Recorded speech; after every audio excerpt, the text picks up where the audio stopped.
And we are live here in the Storycraft Cafe. I am your host, Hank Garner. Today, I'm super excited to have one of my favorite authors, Elle Cosimano, is joining us today. We're talking about her latest series, the Finlay Donovan series. And if you love mysteries, and I absolutely love mysteries, but also, you know,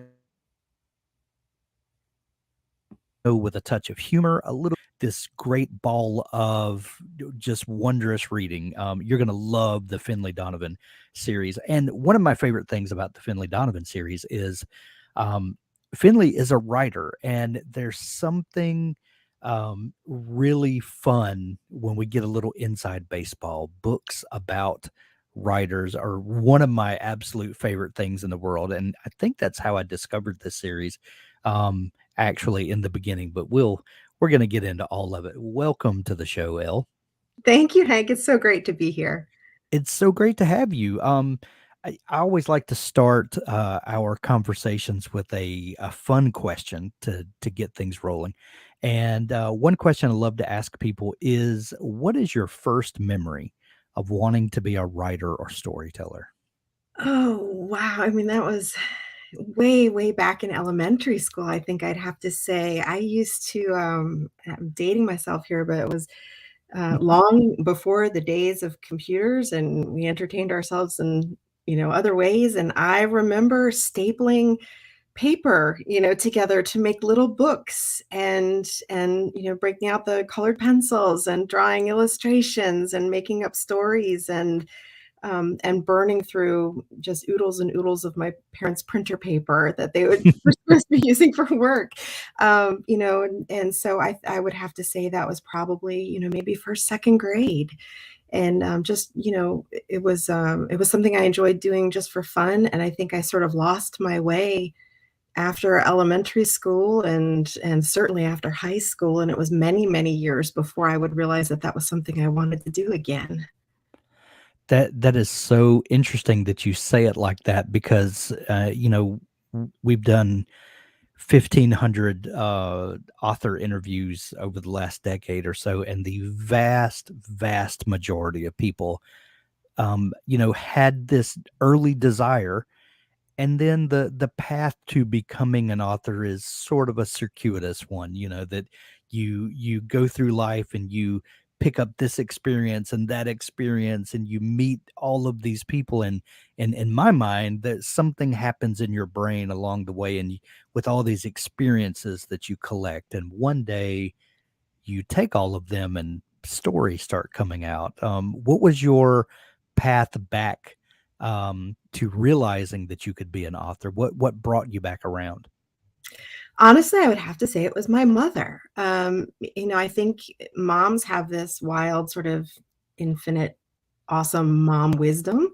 They Right. see things in their children that we don't always see ourselves. And, it was my mother who sensed I was, creeping up on 40 and I was struggling. I was very good in my real estate career. I had a thriving career and I was miserable and feeling like I wasn't, being the best mom I could be, that I wasn't being the best career person that I could be, that I wasn't being my best self. And I guess, sensed this midlife crisis coming. And she was the one who suggested I take a sabbatical from work and write a book. And at the time, it seemed like such a selfish, irresponsible, wild thing to do. And I told her um, you know, I told her as much. I told her there was no way that I could do this. At the time, I was the breadwinner for my family. I felt like, upending my career, even just for the 2 months that she was offering to help me with the kids and make this possible. I felt guilty, and so often we as moms feel that heavy guilt, to always put everything before our own. And that's sort of where I was at that time. And so I told her there was no way I could do this. And she said, just think about it. And I did. I went home and I thought about it, and then I couldn't stop thinking about it. And 2 weeks later, I called her and I said, "We're gonna do it."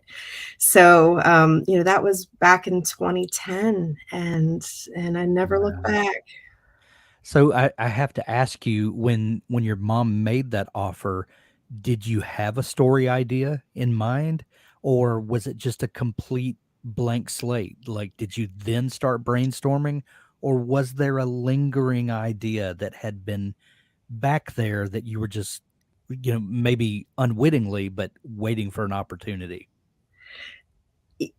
I would say at the time it seemed like a blank slate. I was convinced it was a blank slate because I hadn't been talking or articulating any particular story that was sort of, you know, wiggling Yeah. around in there. But in hindsight, I think there are always kernels and seeds of ideas. I think storytellers tend to find them everywhere. Like, Yes. driving to work, listening to a song on the radio, whatever it is. I think in the back of my mind, there was always potential percolating there. I just didn't. And I didn't allow myself to kind of capture those seeds and do any organized thinking or structured thinking with them. And then as soon as she planted that idea in my head, it was like all of a sudden this, groundswell of little kernels started coming to me. And that's when I think I just realized I couldn't put this off. Like the idea had taken root. This was something I needed to do. And then after that, the more I allowed myself to have those kinds of brainstorms, on my 45-minute commute to work, or Mhm. in during lunch breaks, or the evening after I put the kids to bed, whatever time I could steal for myself, I found myself sort of piecing together little bits and pieces of stories, and it made me happy. It made me happy. So I felt like that was sort of someone I almost needed someone else close to me that I trusted to give me permission to do that for Mm. myself. And that's one reason that I hate to ask people, where do your ideas come from? It's such a trite question because storytelling, they're literally flying around all around you all day, every day. You just, a writer can grab hold of any of those, and it takes root and becomes something. You like you said, you almost most people are just looking for permission, air quotes, that just someone to say, "Grab it and run with it."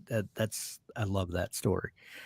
Um, what was that first story that you wrote? And when you, were able to take the time and to get working at it, and was that the first book that you published? Yeah, I almost feel guilty saying so, but it was, and it certainly wasn't published in its first iteration. I mean, it was a Right. story that I sort of needled with and worked out over and over again for a really long time, but, it was the first story I drafted that summer. I took a 2-month sabbatical from work, and my mom helped with the kids, and every day she would send me to this little tiny office and tell me to go write a book. And at the end of every day, she would wait at the bottom of the stairs for my chapter, and she would read it and she'd say, "This is great, go do it again." And by the end of the summer, I had drafted Nearly Gone, which was Wow. a YA thriller. And at the end, when I typed at the end, I had a messy, horrible, awful, terrible first draft. It But you was had a first draft. Yeah, I had a first draft, and I went home, and, because we had been staying my kids and I had been staying with my parents so I could do this. My husband was so supportive, and I got home, he said, "It's great. How do you feel?" I said, "I feel awesome." He said, "Wonderful. When are you going back to work?" And I said, "Well, we should probably talk about that." And I said, "I'm really enjoying this, and I think I would like to do something with this manuscript." And he said, "Well, are you any good at this?" And I said, "I have no idea." And he said, "Well, how do we find out?" So I ended up taking Nearly Gone to, which had a different title at the time, but I took it to a writing workshop, a publishing workshop, and got some great feedback from some editors and agents who were working there and kind of mentoring there. And the feedback was good enough that I felt confident trying to query it. And I was fortunate enough to get a bite on my first round of queries from a dream agent. And she was very honest with me. She said, the manuscript is a mess. Mm, She said, we can't submit it like it is, but I see potential in it. I see something glimmering in there. We just need to find it. Are you willing to rewrite this book? And I said, yes, I will rewrite this book. And I did rewrite that book 3 times before she felt confident that I had figured out how to do this, how to structure a plot and how to, create character arcs that would stand up and all of these things that we learn through trial and error so much of the time. And so we ended up more than a year later going on submission to publishers with it, and that became my debut novel, which actually came out in 2014. wow. So yeah, it was a 4-year process from concept to publication, but that was actually the very first one. Wow. Did you go back to work in that uh, intervening time? I did not go back to work, and I eventually did let my real estate license lapse, and I have no regrets. I feel like I found my home. Wow, I love it. I love it. You began writing YA. Was there any particular reason that you gravitated toward those types of stories, that way of storytelling, whatever it is that makes a YA writer a YA writer? Yeah, at the time I was reading a lot of young adult and really enjoying it, and I think in hindsight, what I love so much, I mean, really what I think a lot of people don't realize is that there's not a lot of difference between writing about and for young adults and about, writing about and for grown-ups. The Right. difference is really the age of, the lens of the protagonist, their life experience. And so, um, for me, what was really the big difference between them that really held a lot of appeal was the fact that young adult literature isn't broken down so rigidly in genre category. There's a lot of flexibility for authors to play, to bend genre, to introduce lots of different kinds of storytelling into the same book, and that really appeals to me. I love genre benders. Finlay Donovan is definitely a genre bender. Yeah. So I think that spoke to me, and that very first story I started to conceptualize in my mind really would work best from the lens of a teenage protagonist. And so it's sort of the age group sort of chose itself based on the story I wanted to tell at the time. But what I've always loved about young adult is the freedom it gives me as an artist and a creator to not have to necessarily play by genre rules and still create a story that can be really marketable. And I think that was one of the biggest challenges that I ran into when we were trying to sell Finlay Donovan to a publisher.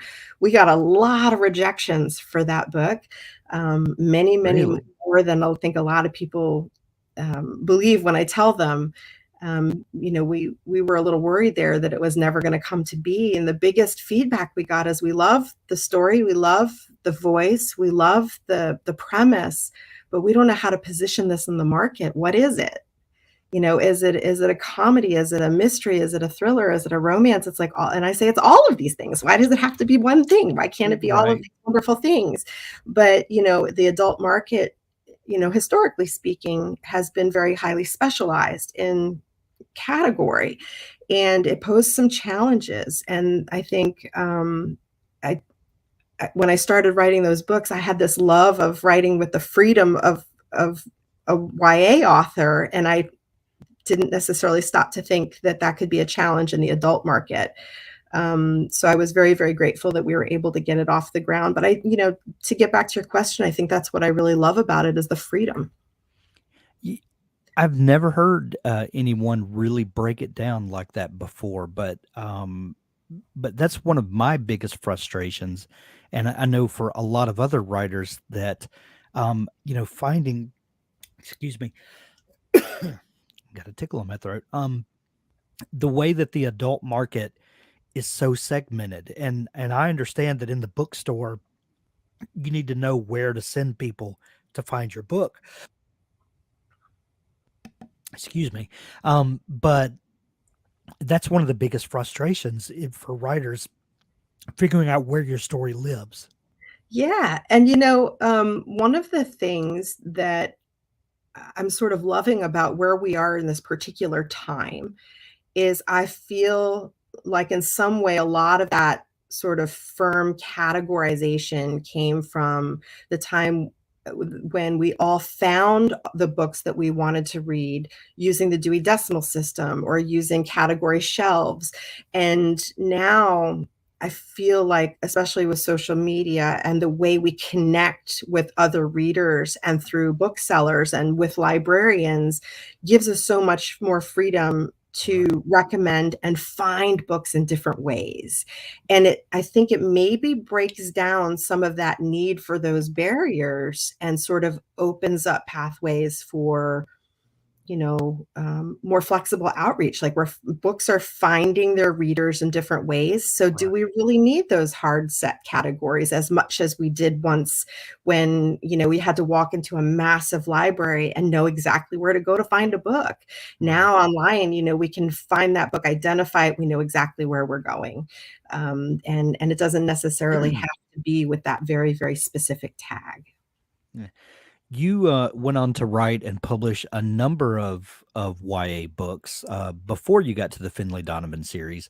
How many books did you publish, when and when Finlay came along, were you wanting to write something more geared toward adults, or did the idea come and then you realized, well, this is maybe more of an adult book? Yeah, my first 6 published novels were for and about young adults. I had the Nearly Mysteries with, Penguin.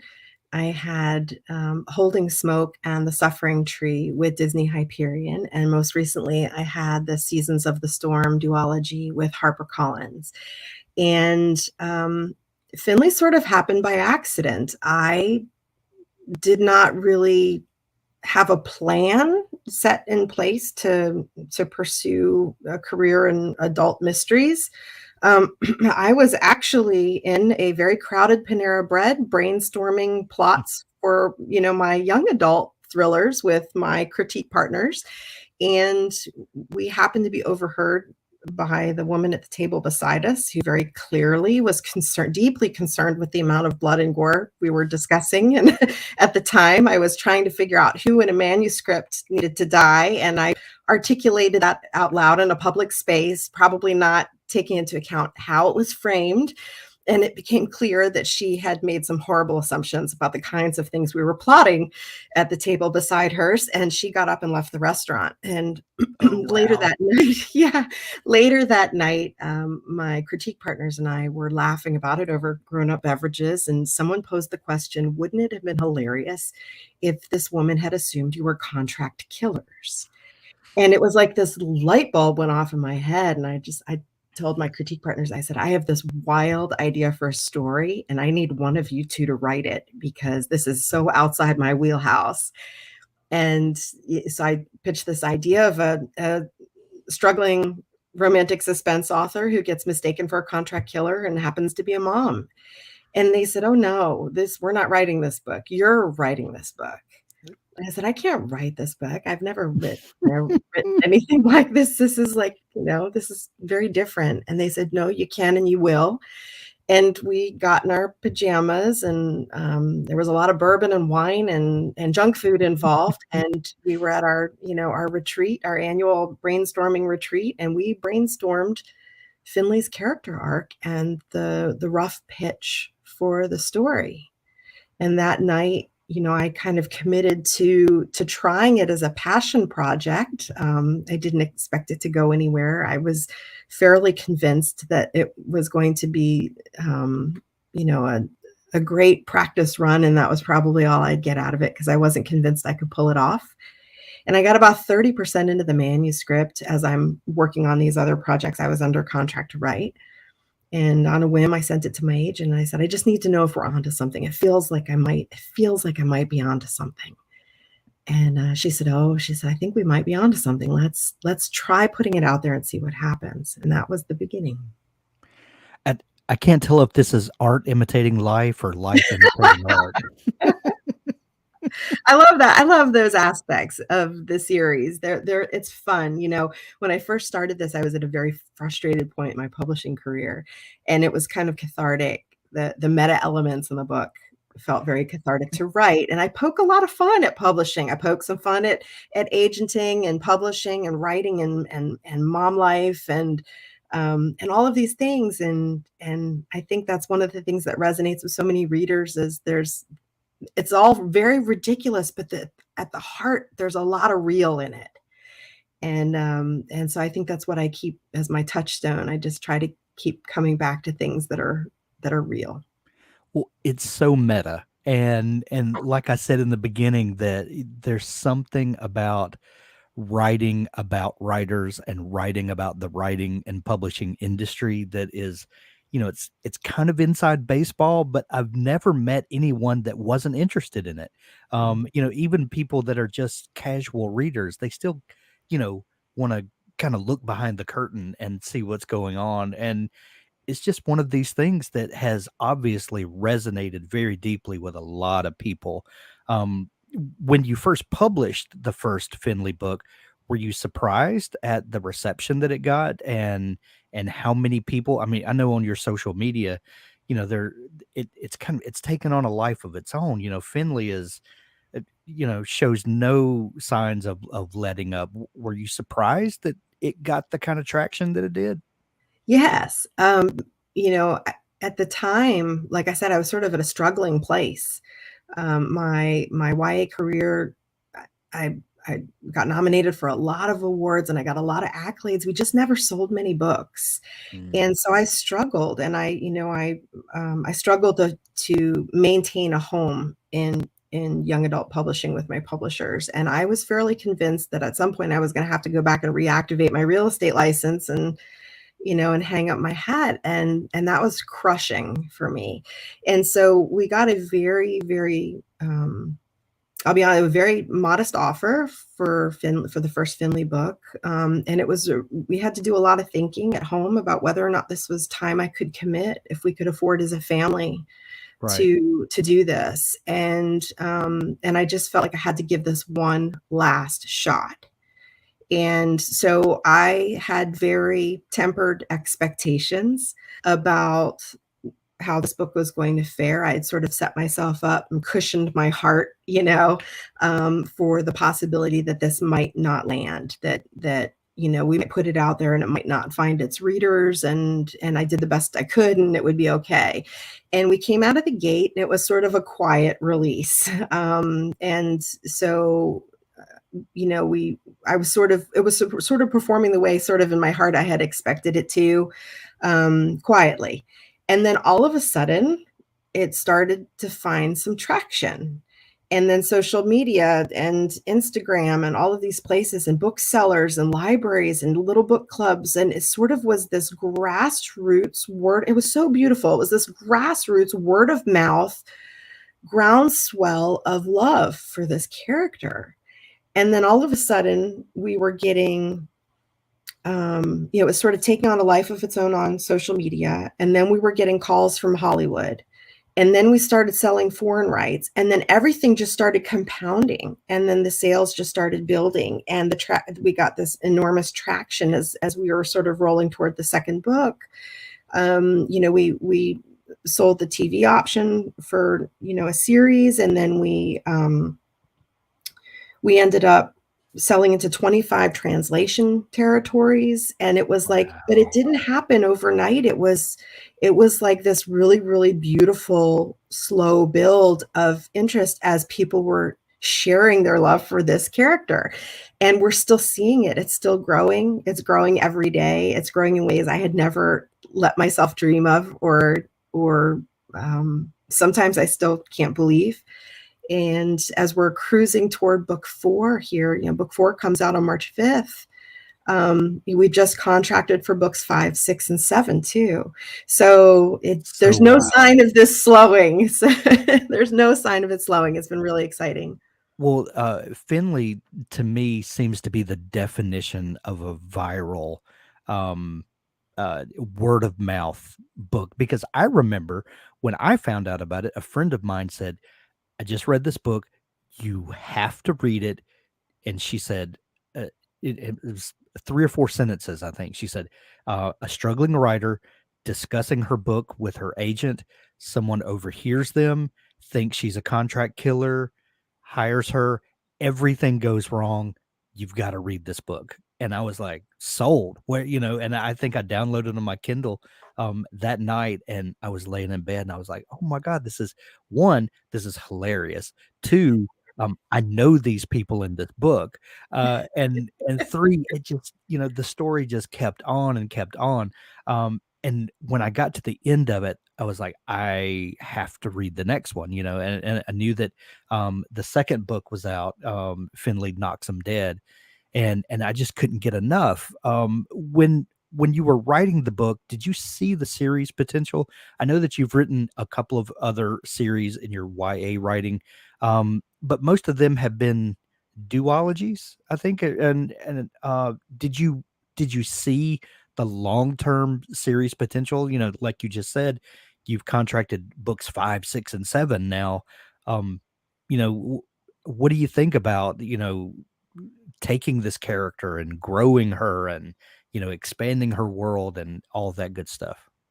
Yeah, I think when I talk about sort of tempering my heart, when we first started down this road with Finley, I didn't even know if we were going to have one book, much less a series. So Right. I didn't let myself dream that far. I was focused purely on what can we do with this one story. And when Minotaur and St. Martin's came forward with an offer and we were sort of having these conversations, they said, we could see this having series potential. And they wanted to make an offer on the first 2 books. And at that point, I had not even considered the possibility. And so they said, do you think you could make this a series? Because we're struggling to see like how could this work as a series? Can you talk about that?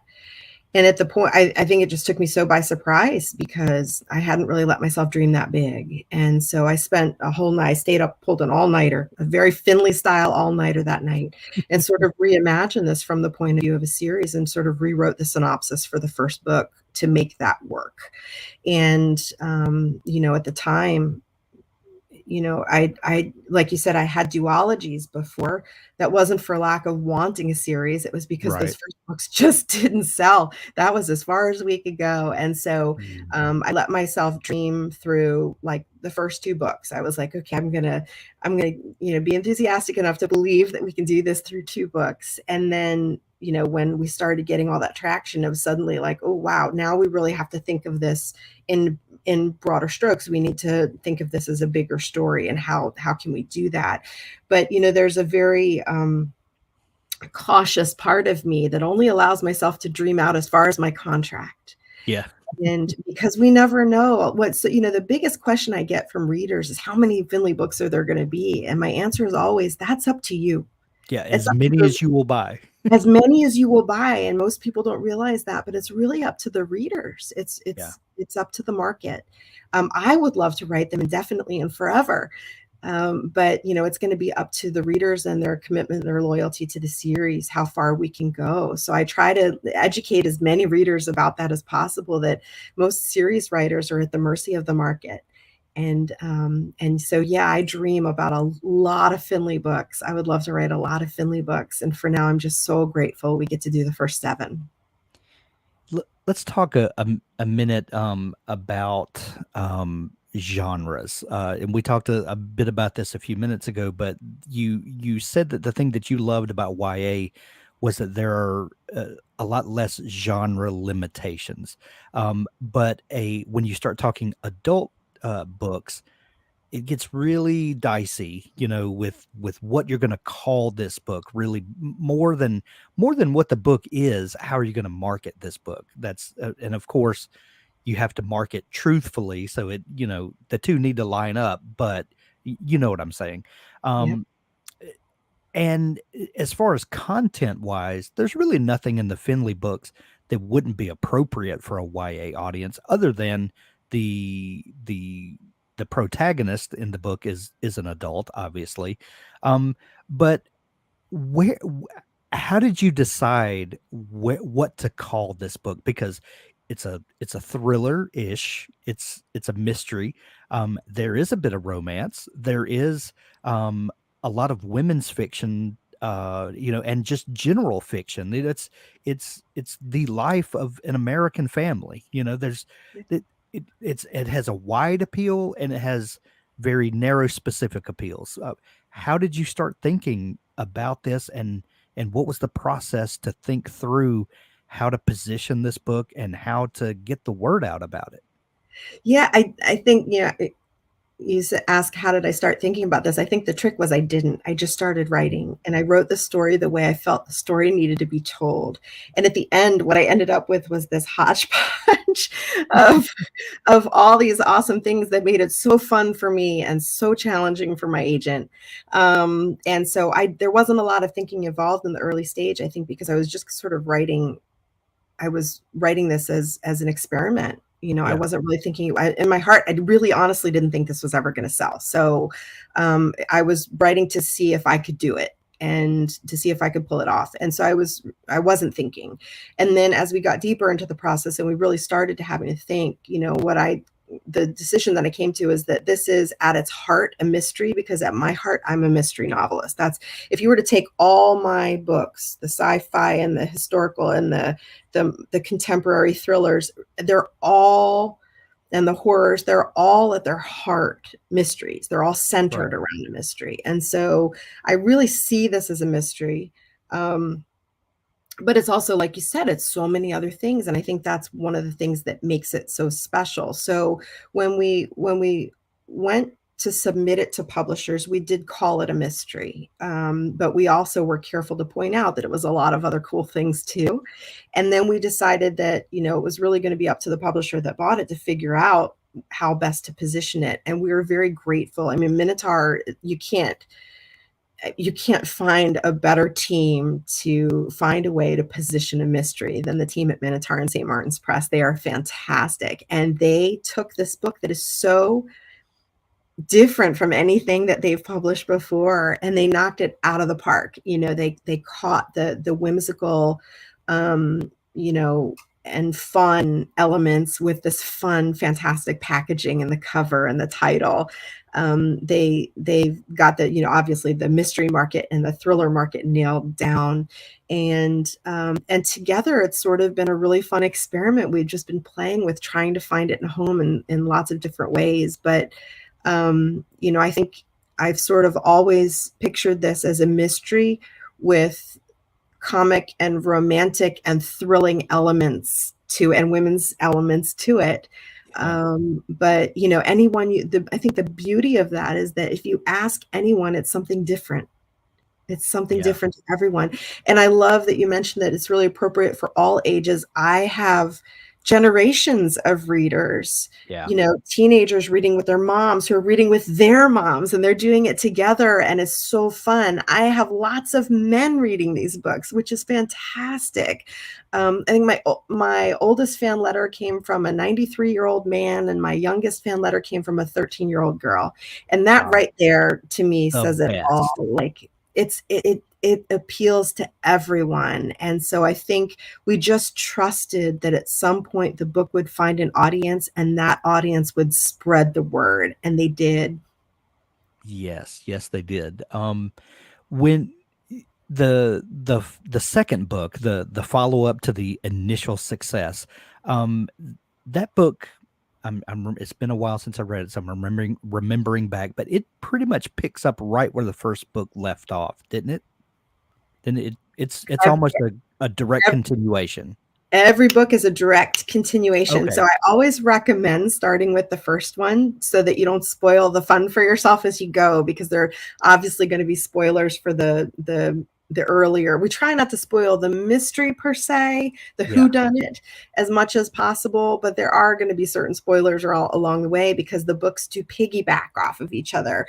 Almost, I hesitate to say it, but almost in soap opera fashion. They're very soapy in that sense. Yeah. That There's nothing wrong with that answer. I love it. And I Yeah. think it's so much fun. But the books do piggyback off of each other. The relationships continue to build. We draw upon a lot of the story building from the earlier books, although each book has its own whodunit to be solved, which I think is part of the fun too. That if you think of popular mystery series, Agatha Christie immediately comes to mind, and you've got all the Poirot mysteries, and they all contain at least him, and a lot of times, a loose cast of characters that go with it. But you don't have to read them in any certain order. But I love the fact that this is one big continuing story. Have you started working on kind of your master plan for books 5, 6, and 7, and kind of where this is? Do you have a big chart on your wall? Like a serial killer with with A Pinbar murder in it? board. Yeah, right. I love Or it. is it just organically growing? Um, you know, because at the beginning we didn't know how many books there were going to be, it was easy to kind of piggyback those plots in the earlier books and expect readers to kind of jump in and sort of read them mostly in order.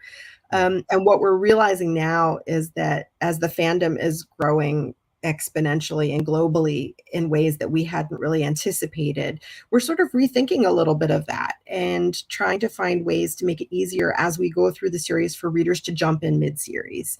And so, without spoiling anything, I will say that at the end of book 4, we do close up a few arcs that we have drawn over the first 4 books. Yeah. And the goal, I think, moving forward, and this is a little bit insider information here, but I love sharing it. The goal moving forward is that we're going to try, I think, to make some of those later books feel more standalone, so that if a reader does come in, at book 6 and or is just discovering the series as they're passing through an airport, or Yeah. a library, that they can then go back and still keep up and then go back and maybe start the beginning of the series. But we're starting to think of the series in a little bit of a different frame now, as we're seeing the long-term potential.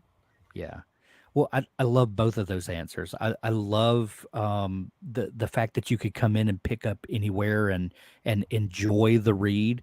But as a reader that loves to get into series, I as a reader love to think that I'm more on the inside because I've read from the beginning. Like I know all of the real dirt, that's going on. It's kind of like Craig Johnson's Walt Longmire series. You could read any of those out of order, but if you've read from the beginning, you know a little more than the casual reader does, and there's something cool about that.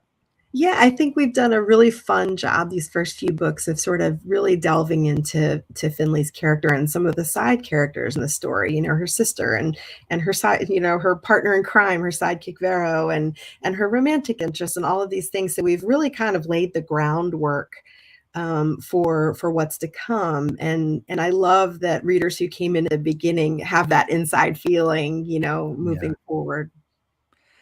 In the beginning, where you were just writing everything you were passionate about, and then would figure it out later if it ever got published. um in writing the series going forward, are you more conscious of playing up the mystery aspect, or making sure that you cover the romance aspect? Like, do the when you're moving forward, do the things that you set in place in the first one, where you were just playing and just experimenting with things, does that become more of a point of tension for you, that now I've established this thing, now I've got to make sure that I continue the way I that I've established already?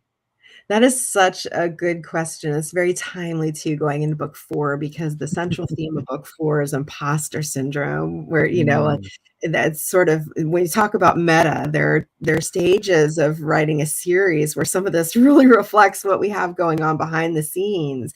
And there are, when you're writing a book that no one is reading and no one is buying, there's not a lot of pressure, and you right. can have a lot of fun and play and just realize, well, hey, like my mom and 3 of her friends read my book, so we're good. Yeah. But when it suddenly becomes very clear and you've got 25 publishers around the world, and you've got TV people looking to develop for script, and you've got readers who are coming at you with all of their ideas and their feedback and the things that they want you to incorporate in the story, and the things that they loved and the things that they didn't, all of these things, there are a lot of voices coming at you suddenly. And so there are a lot of pressures with that, especially with series, the desire not to let anyone down, the desire to maintain the bar, to keep raising the bar, which is tough. I mean, that's hard to do. And I think the I had to come to a place with myself, especially with this last book, as I was sort of facing all of these things, and say to myself, the touchstone, the thing I have to keep coming back to, is what I loved while I was writing that first book was that it was fun. It was Yeah. fun.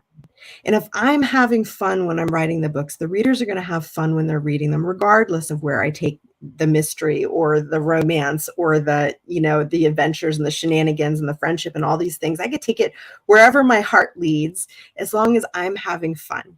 And so that's where I keep trying. That's what I keep trying to come back to, is to turn off the voices. It's, turn off the reviews, turn off the feedback, turn off all of it as often as I can. Can't tune it all out, and there's a value in a lot of it, and I try to very selectively allow myself to sort of take some of that in.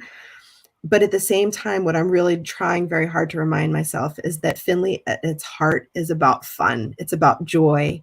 And as long as I don't lose my joy while I'm writing it, the readers will have their joy when they're reading it. And so I think that's the best thing I can do for everybody. Well, right now, you can pick up Finlay Donovan is Killing It. That was the first book in the series. Then followed up with Finlay Donovan Knocks Him Dead, and the third and newest release is Finlay Donovan Jumps the Gun. The fourth book, Finlay Donovan Rolls the Dice, will be out next spring, and then who knows what Elle is going to bring us after that.